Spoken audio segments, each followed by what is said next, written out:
Friends, crabs are often considered some of the most fascinating creatures on earth, thanks to their remarkable ability to regenerate their lost body parts. If a crab loses a leg, it can actually grow it back. But these amazing creatures also have a peculiar behavior known as crab mentality. Unfortunately, it is something we see in humans as well.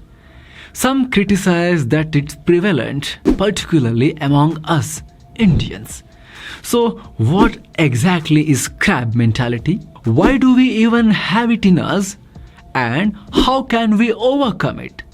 Let's dive into this in today's video and understand this quirky and crucial aspect of human behavior. What is crab mentality? Imagine placing several live crabs in a bucket. Instead of forming a crab ladder and escaping to freedom, the crabs do the opposite. Every time one tries to climb out, another pulls it back down like if it is some world's worst tug of war. This continues until none of them can escape. It is this behavior that fishermen rely on. They really don't have to cover their buckets. On the other hand, if there is only one crab in the bucket, it can easily escape, just like it takes a walk on the beach. This behavior is known as crab mentality or crab theory. It's not just a seafood story. It's been observed and studied systematically many times. We will talk about them later, but if you ever find yourself near crabs, try it out, but just be careful not to get bitten because it hurts. Really hurts and hurts very badly. Crab mentality in human behavior. Now, when someone in a group starts to succeed, makes some money, buys a fancy car, maybe even a second one, others often try to pull them down, driven by a mindset of if I cannot have it, neither should him or her. And questions like, how did he make so much of money? Or how did she get that big car? Maybe she is doing something very wrong, horribly wrong.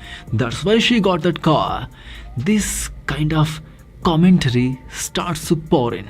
These are clear signs of our own crab mentality at work. According to a study in Personality and Social Psychology journal, people are more likely to envy those who are similar to them in age, background, or interest, leading to a stronger crab mentality. But why do humans act like this? Psychology gives us three main theories. The first one is the self-evaluation maintenance theory, which suggests that humans are always trying to keep their self-esteem on the higher side.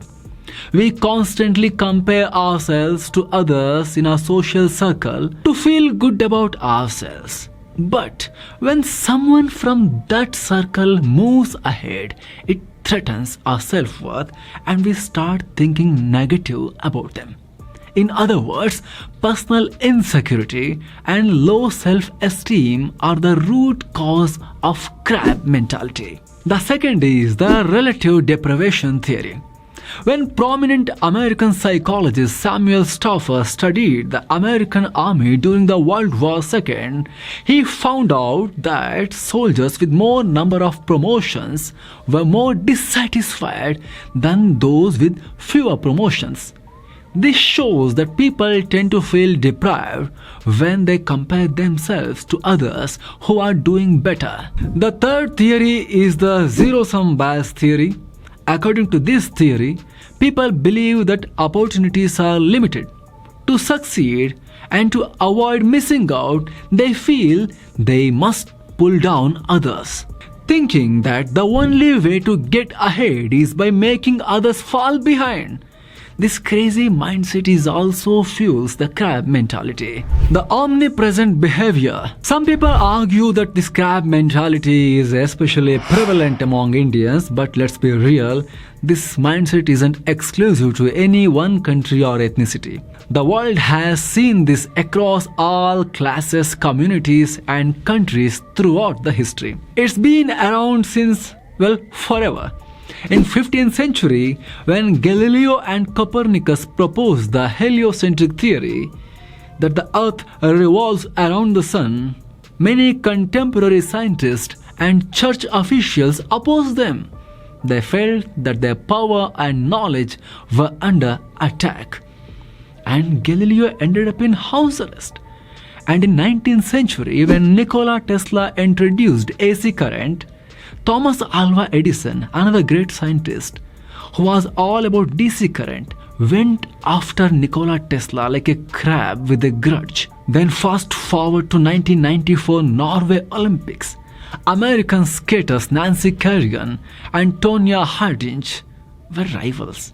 And to stop Nancy from winning, Tonya allegedly had her ex-husband to break Nancy's leg. In the end, neither won gold, which went to a Ukrainian skater. So you see, this leg pulling trait is definitely not just an Indian thing, it's a universal human quirk. Understanding crab behavior. Many experiments have been conducted to understand why real crabs behave the way they do in a bucket. It turns out that they are not really trying to get each other back into the bucket. When crabs, who usually roam freely, suddenly find themselves in a bucket, they go into panic mode or survival mode. They all try to escape, often climbing over one another, but their collective weight causes them to fall back together into the bucket, like a house of cards collapsing. So, while crabs aren't exactly plotting against each other, the term crab mentality is a handy metaphor to describe similar behavior in humans. Though, let's be honest, crabs might still be better than us humans at times. Friends, what do you think on this? Have you ever experienced this crab mentality? Let us know in the comment section below. Let's meet again. Keep looking for better. Namaste.